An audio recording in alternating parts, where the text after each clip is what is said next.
So this month I am celebrating my 10-year wedding anniversary, and to celebrate this momentous milestone, I wanted to have a little fun, and I wanted to share with you guys my top 10 couples of TV sitcoms.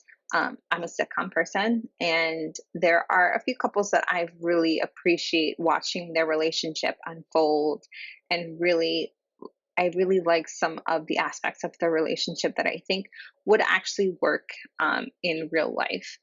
And I understand that some of my choices might be a bit unconventional. Some of my choices might be like really spot on with a lot of other people's opinions.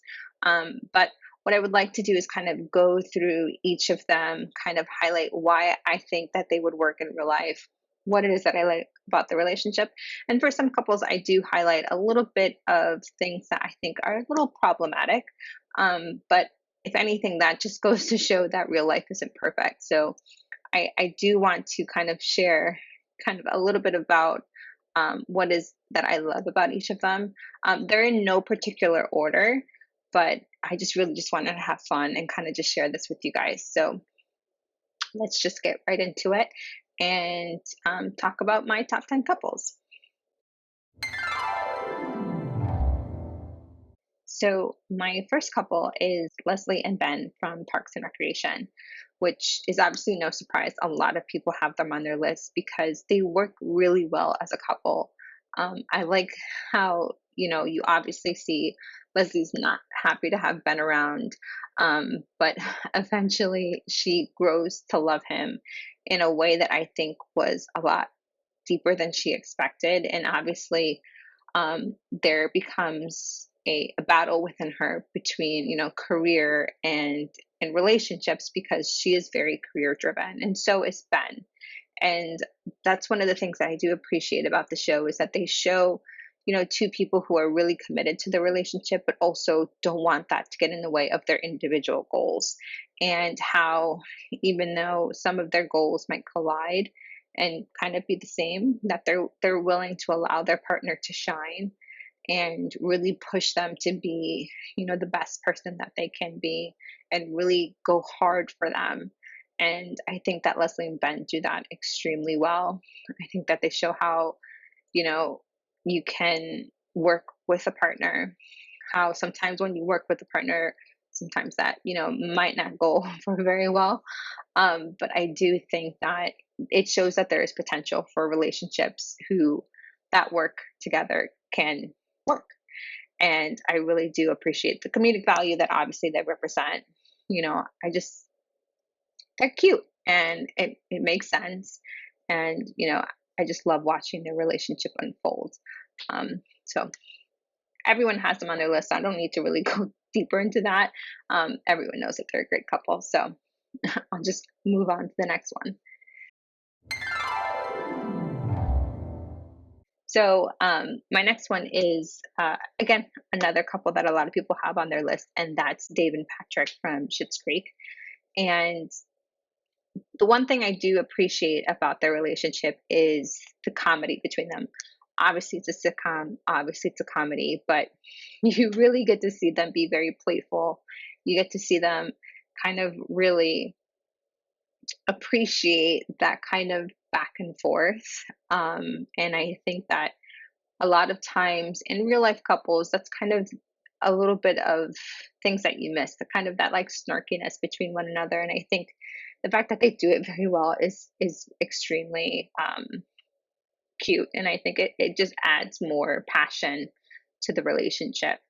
And obviously, the bigger dynamic between David and Patrick in the series is obviously David's support of Patrick as he comes out, not only to himself, because I think that David was at the beginning of his kind of realization of who he loves, what he appreciates in a partner, but also his journey to informing his parents of his love for David, and David really just being there for him regardless of the outcome. And it's great that Schitt's Creek chose such a positive way to showcase love in this format that I don't think a lot of sitcoms do. And I think that it just shows that love is love regardless of anything else. And as long as a person loves one another, they're supportive of one another, a relationship can work. And another great aspect of, David and Patrick's relationship is, David helps Patrick through, his realization of who he is.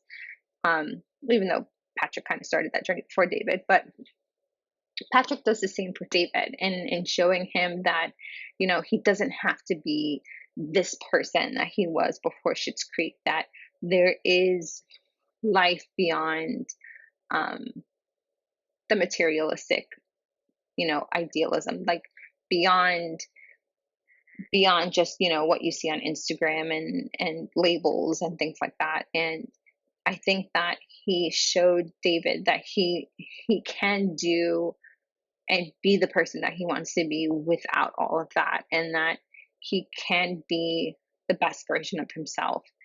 And I just love the fact that, it's they do that both for each other. It's not one-sided. I think that the support goes both ways. And, for David to have Chose and Patrick, and to live his life in Schitt's Creek, it just it was a great way to end the series. And I think it, did it in a way that made sense for the characters. So they're another, couple that I think a lot of people have on their list because, for obvious reasons, they work very well together.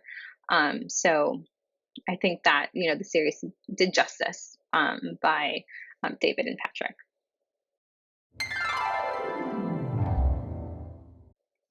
So my next couple is a little bit unconventional, but I wanted to highlight a couple that is very opposite of one another. Most of my choices on my list, they're very complementary in that they're similar, but this next couple is very opposite. And I appreciate that because I think, there are ways in which couples who are very different can work. And I think that this particular couple shows that very well. And that's Amy and Jake from Brooklyn Nine-Nine. So for anyone who's not familiar with the series, Amy's a very rule-driven person, by the book, very organized. She's just very, for lack of a better word, uptight, where Jake is very loose, very, not by the book. I mean, he is career driven in the fact that he loves what he does, but he's not as, straight as Amy is. And, they're very, very different. And the reason why I think their relationship works is that they're able to take those differences and really apply them in their relationship that makes it work. The best way to kind of explain this is the episode in which Amy and Jake are trying to get pregnant. You see them utilize like the Amy plan and then utilize the Jake plan. And they're willing to just do it and willing to just kind of go full force with what their partner's strengths are, without the need for ego, without the need for it to be like a scoreboard, if that makes sense. There's not really a competition unless it's the Halloween heist episode. They're really able to kind of work together, utilize those differences in such a very smart way that I think highlights how a couple can be different but also work at the same time. The one negative that I do have to say about Amy and Jake's relationship is the fact that they didn't have a conversation about kids prior to marriage. Obviously, it makes sense because Jake is not very serious. But I do think that as a couple, when you move on to the next step in commitments, it's important to kind of check in with one another about what the future looks like and what your expectations are. And the fact that they didn't do that for me is a little bit of a negative, because it's important. Obviously, eventually they do come together and, they decide to have kids. But I think that it's important to have those conversations. So I didn't really necessarily like that aspect of their relationship. However, I will say that I do appreciate the show's representation of how some couples have struggles with conceiving. I don't think that that gets represented very well, which is kind of gives a false narrative as to what getting pregnant looks like. So I do appreciate that they were able to kind of highlight that for Amy and Jake. So it kind of evens out, but at the same time, I think it would be important to point out just that little bit about having important conversations prior to taking that next step in your relationship. So there you go. My next couple is Andre and Bo from Blackish. I've talked about the show plenty of times because I think this show highlights such important topics in a very, you know, casual way, but still being serious at the same time. Obviously, they talk about, racial struggles. They talk about, they highlight separation and divorce. They talk about nepotism. They talk about, you know, uh, economic inequalities. They talk about a lot in the show that's informative with real world applications. And I think that, that's not necessarily seen a lot in sitcoms. And the way that they do it just works very well. In regards to Andre and Bo's relationship, I think that again, they're another couple that for me seem very like I could see them in real life. They're dynamic.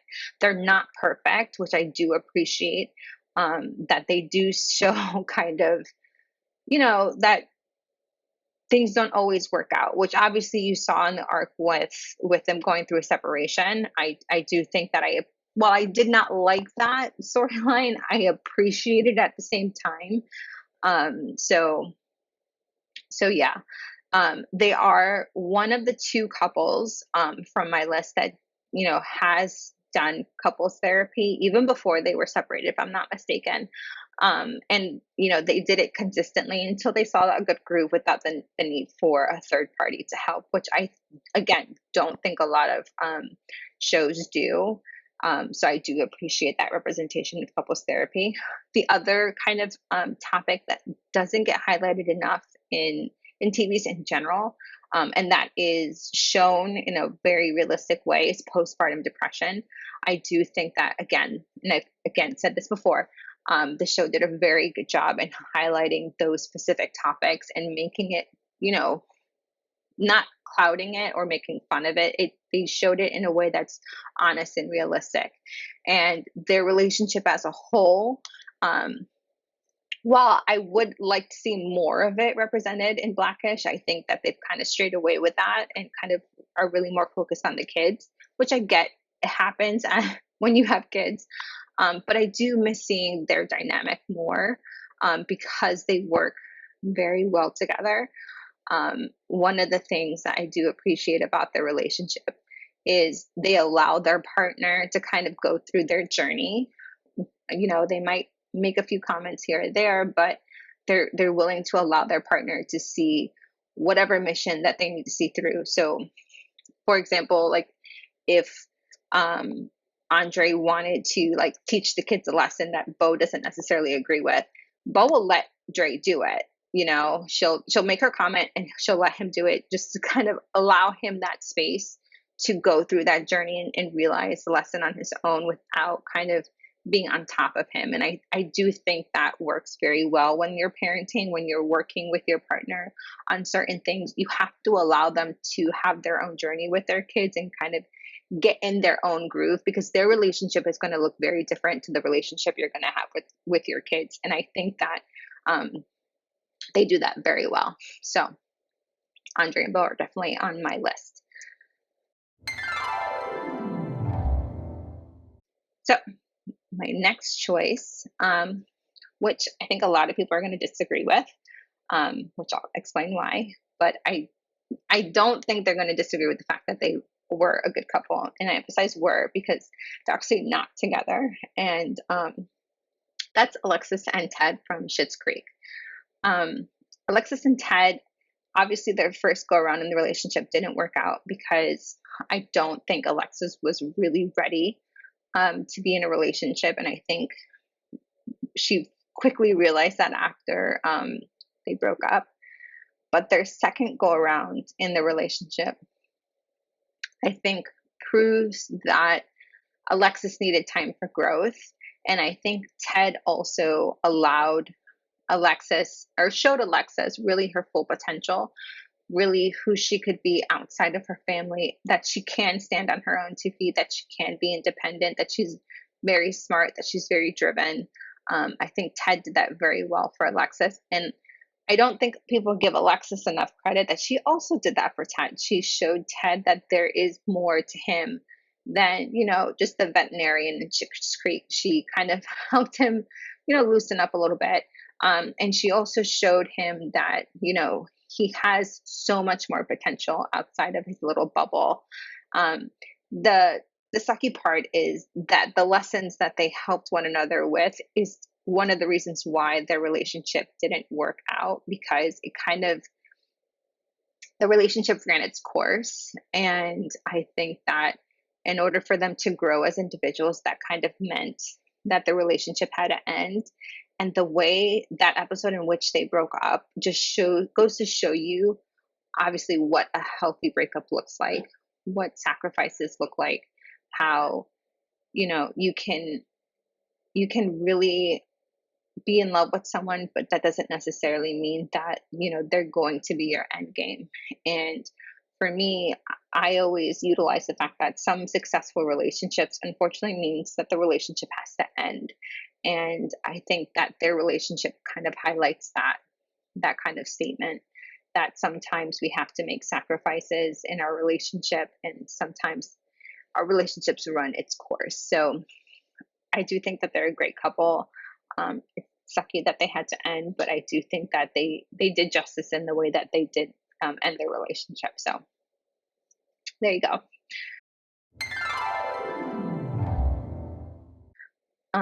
My next couple is another couple that didn't end up being together, but for different reasons. And that's Jane and Michael from Jane the Virgin. Um, Jane and Michael are a very compatible couple. They work very well together. Michael is so in love with Jane, and Jane is so in love with Michael. They're supportive of one another. Obviously, Michael stays with Jane when she becomes pregnant. He also is a great step parent to Mateo. Um, they work well to co-parent, and obviously in a blended family. It took them a while to get to a position with Raphael to be that kind of blended family for Mateo, but um, he took that position very seriously. He worked very well. They talked about finances, they talked about future goals. They have those serious conversations that a lot of couples don't have, which I think works very well for each other. When things don't go their way, they're still supportive of one another. They still talk it out. They just worked very well. I think that, a lot of people would probably argue that Jane and Raphael are the better couple, but for me, Jane and Raphael, they have a lot going against them. They're, again, if this was a real world couple, I think there would be a lot to unpack that they're just not as strong as Jane and Michael. And obviously the relationship ended because Michael died. But I think if that hadn't had happened, I think they would have kind of been together for the rest of the series. But it's a comedic soap opera, so it kind of didn't happen.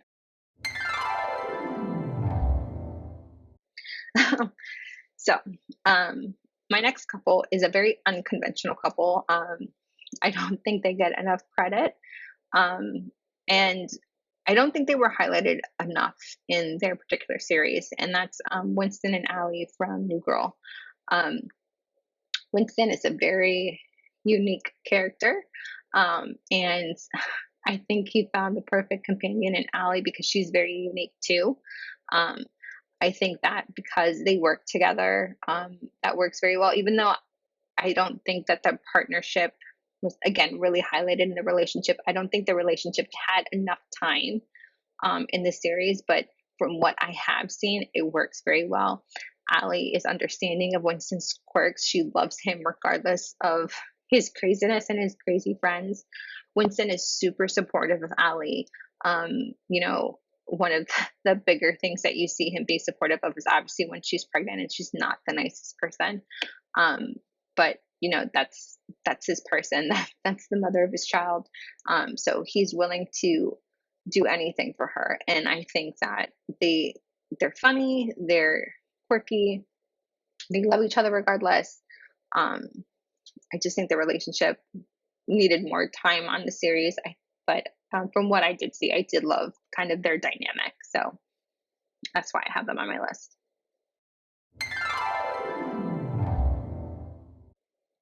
Um, my eighth couple is from a very underrated TV show, very old school, but I love them as a couple. And that's Sinclair and Overton from Living Single. If you haven't seen the show, I definitely do recommend it. It's a very underrated show. I think it needed a lot more time on TV, but either way, um, Sinclair and Overton, you see the chemistry from the beginning.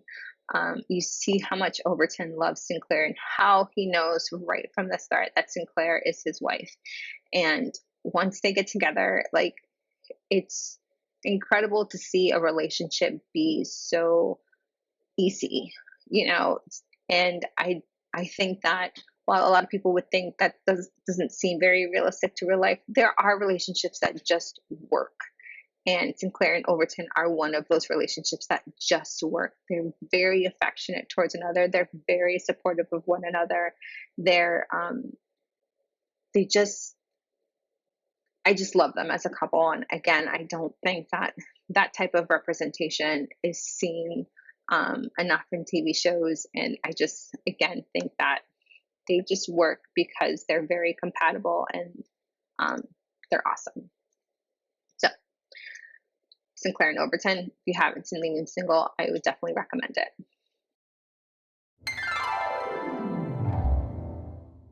The next couple is a semi old school couple, not that very old school, and that's Turk and Carla from Scrubs. And one of the main reasons that I love Turk and Carla from Scrubs is I can see them as an actual couple in real life. They have their ups and downs. They have, you know, conflict styles that I would see in a relationship. You know, they just, I feel like I'm watching, I guess, reality TV, which is kind of real life, right? But I appreciate them as a couple. I love to see them grow. Um, Obviously, they have their ups and downs. You know, I think that Carla doesn't get as much of a shout out as she should because she's not a doctor. She's a nurse, but even then, she's a badass nurse and she does her job very well. And she schools the doctors from time to time. Um, One of the things that I do think that works very well for the series is that it's very realistic, um, but also not realistic at the same time, which I understand sounds pretty weird if you haven't seen the show. But um, again, they have it's like a couple in real life. Um, just like Andre and Bo, they highlight postpartum depression very well. Also, just like Andre and Bo, they're the only other couple in my list that's gone through couples therapy. Um, and I think that those two things in of itself don't get represented enough in sitcoms because life is not perfect. There are issues and sometimes you need outside help. And I think the way that they showed that, again, I appreciate that enough. I appreciate that a lot. So I do think that for them, they work because again, they're like watching a TV show. Are they perfect? No. Do their conflict styles always work? No. But at the end of the day, they are able to come back and really work together as a team. So that's why they're on my list.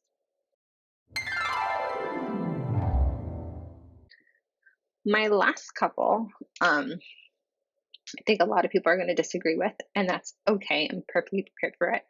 Um, that is Phoebe and Mike from Friends. To be quite honest, out of the other friends, Phoebe and Mike have the more stronger relationship. They're very compatible with one another. They understand one another. They're quirky together. Um, they just are very supportive of one another. The one thing that Phoebe and Mike again have over the other couples is that they have a life outside of their partner. Obviously, in Friends you have Ross, Rachel, Phoebe, Chandler, Ross, Rachel, Chandler, Joey. Um, and what ends up happening is, Ross, Rachel, Chandler, and Monica. I miss Monica. Their friends are part of the core friends, so there's not that much separation in individual time from their partner, because it's just so closely like together. And from the show, you don't really get to see that they have an outside life outside of the core friends group. Phoebe is the only character where she talks about other friends. Her other friends have come into the show. She has a life outside of the core group. And I think that works to her benefit in her relationship with Mike, because she has a life outside of the relationship, which is super important because you need that breathing space so that it doesn't feel like it's all about the relationship. So I think that works to their benefit. Obviously, the one negative is the fact that they did break up because Mike wasn't ready to get married again. But I do have to give him credit that down the line he realizes that Phoebe is not his ex-wife, that a marriage with Phoebe would be different than his first marriage because it's with a different person.